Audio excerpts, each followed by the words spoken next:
اس سے زیادہ شقی القلبی کیا ہوگی؟ اس سے زیادہ اندھکار کیا ہوگا؟ اس سے زیادہ اندھیرا کیا ہوگا؟ آج بھی بچے مارے جاتے ہیں ماں کے پیٹ میں.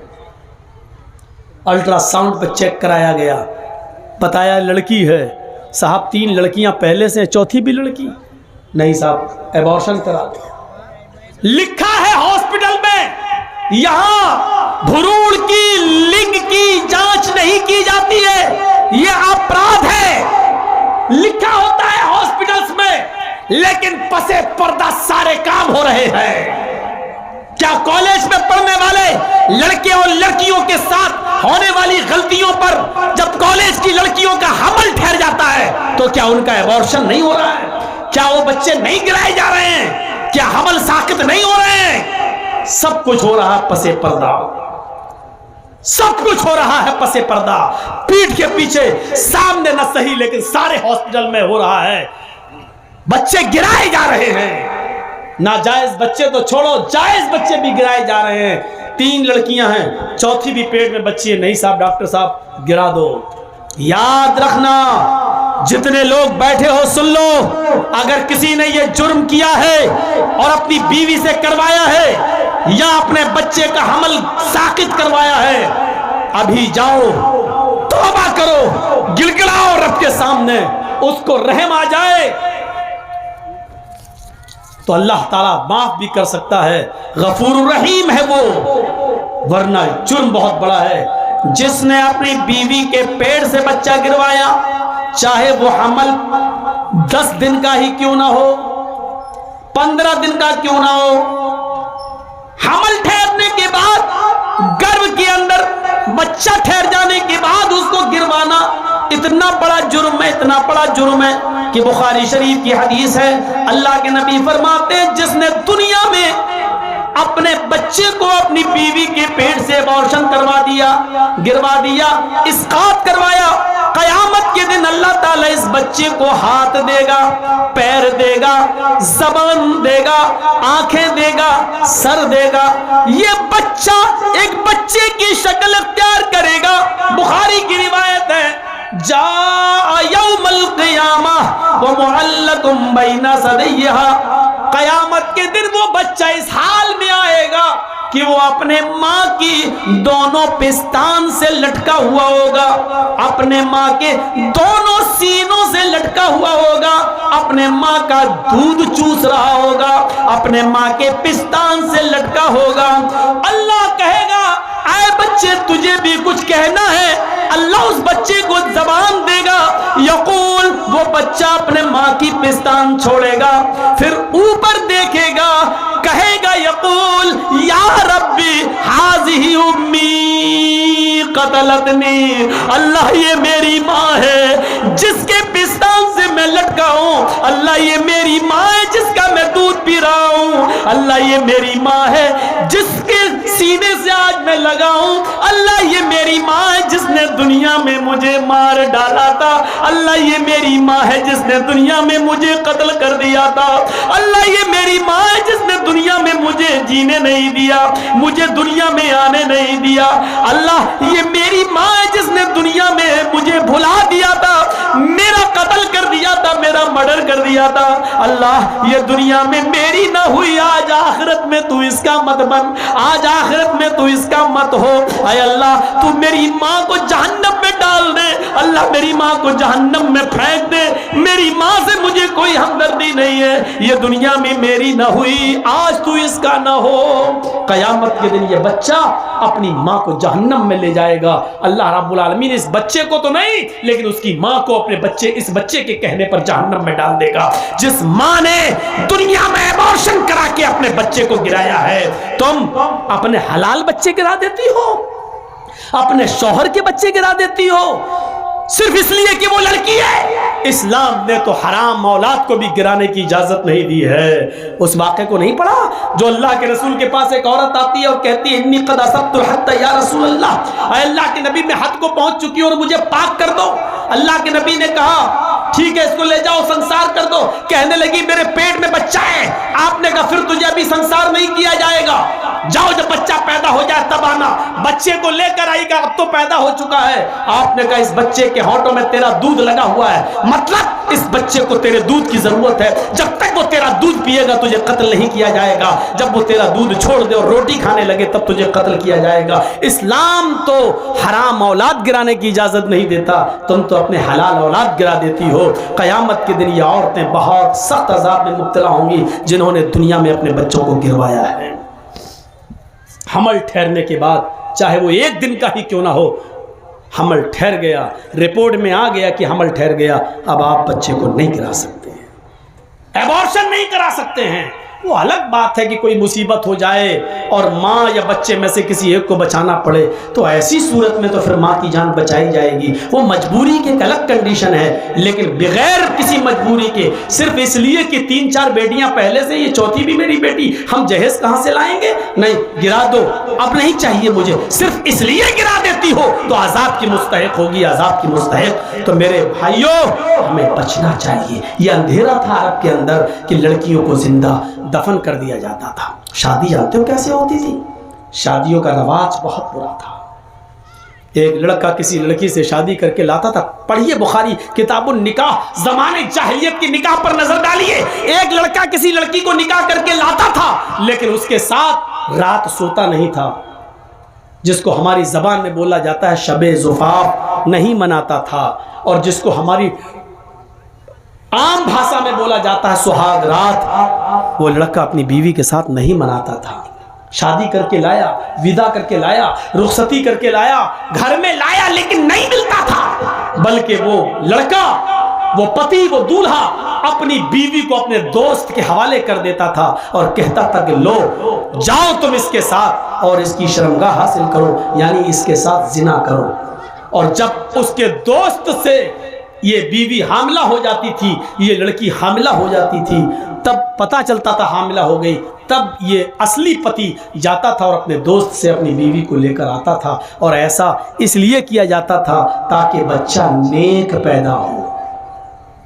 بتائیے, ان کے ہاں نیک بچہ پیدا ہونے کا یہ تصور تھا کہ جب تک شوہر شادی کے بعد اپنی بیوی کو کسی دوست کے بستر پہ نہ بھیج دے اور اس سے حمل نہ ٹھہر جائے, تب تک اس بیوی کو اپنی بیوی کی طرح نہیں اپنایا جا سکتا ہے, اس سے ملا نہیں جا سکتا ہے. اور یہ اس سماج میں اس لیے ایسا کیا جاتا ہو کہ اس سے بچہ شریف پیدا ہو, تو وہاں کی شرافت آپ سمجھ سکتے ہیں.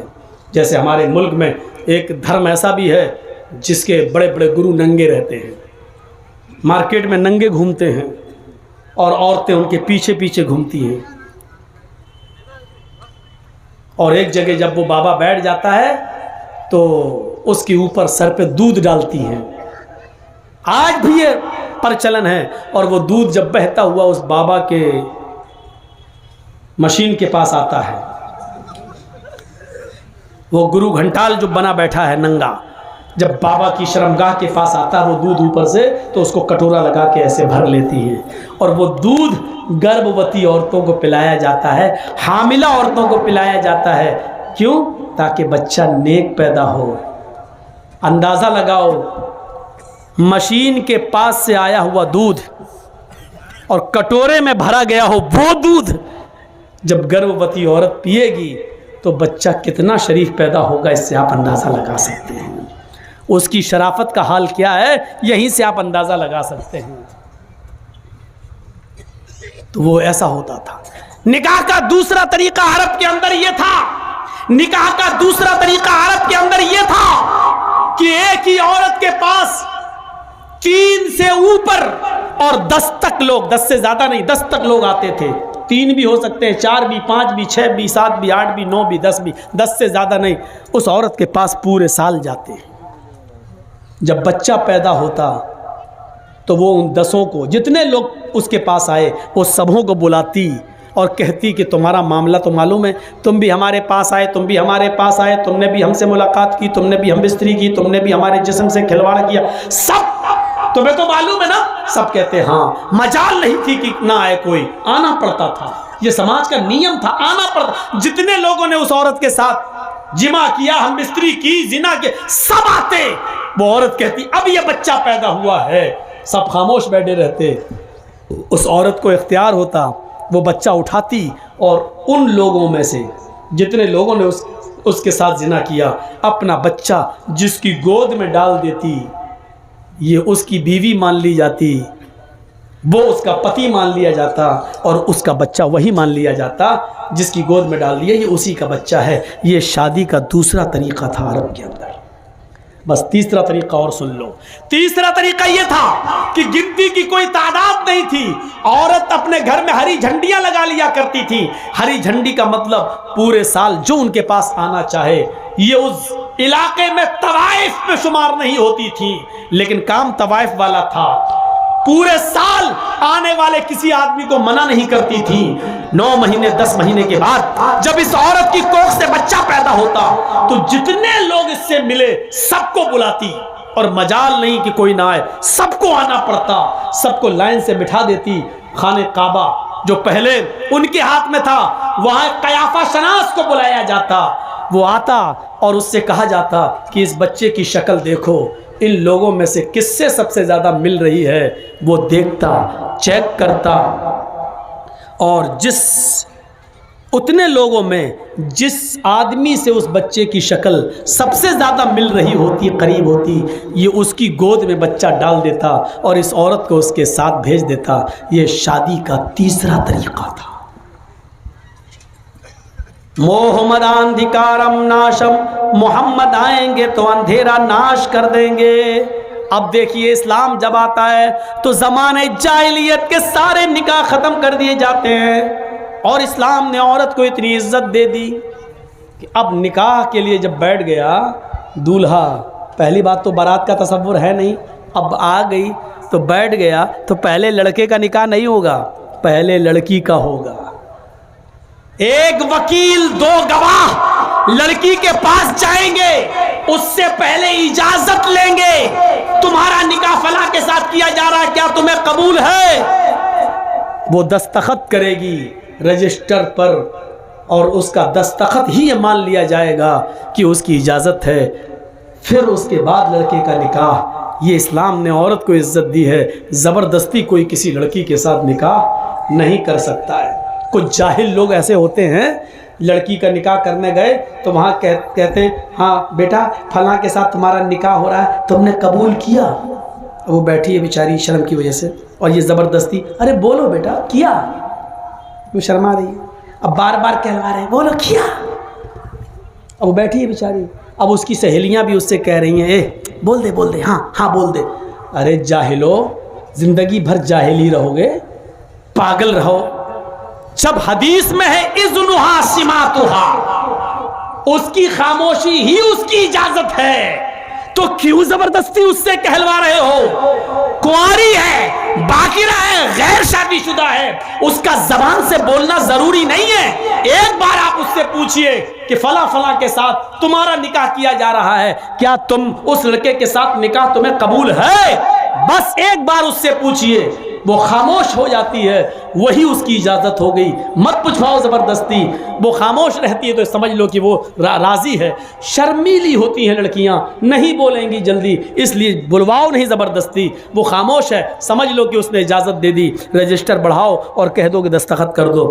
پڑھی لکھی ہے تو دستخط کر دے، نہیں پڑھی لکھی ہے تو انگوٹھا لگا دے. ہو گیا نکاح، اس کی اجازت ہو گئی. اس کا زبان سے کہنا ضروری نہیں ہے. پھر لڑکے کے پاس آئیے اور لڑکے کا نکاح پڑھائیے. اسلام نے یہ اجازت، یہ عزت دی ہے لڑکی کو. لڑکے والے کو پیغام بھیجنا پڑے گا لڑکی والے کے پاس. آج کل تو لٹا سو رہی ہے. لڑکیوں کے ماں باپ پہلے ہی ہاں یہ لڑکا اچھا ہے، ان کے ماں باپ سے بات کر رہے ہیں ٹھیک ہے بھائی میری بیٹی آپ کے لڑکے کے ساتھ نکاح. لڑکیاں والے آج جا رہے ہیں، جبکہ لڑکی والوں کو حق، ٹھیک ہے جا رہے ہیں، میں منع نہیں کر رہا ہوں، اجازت ہے جا سکتے ہیں، لیکن اسلام لڑکے والوں کو حکم دیتا ہے کہ وہ لڑکی کے سے رشتہ مانگیں، لڑکی کے ماں باپ کے پاس جائیں، ان سے لڑکی طلب کریں. اذا خطب الیکم من ترضون دینہ وخلقہ. اے لڑکیوں کے ماں باپ، لڑکیوں والوں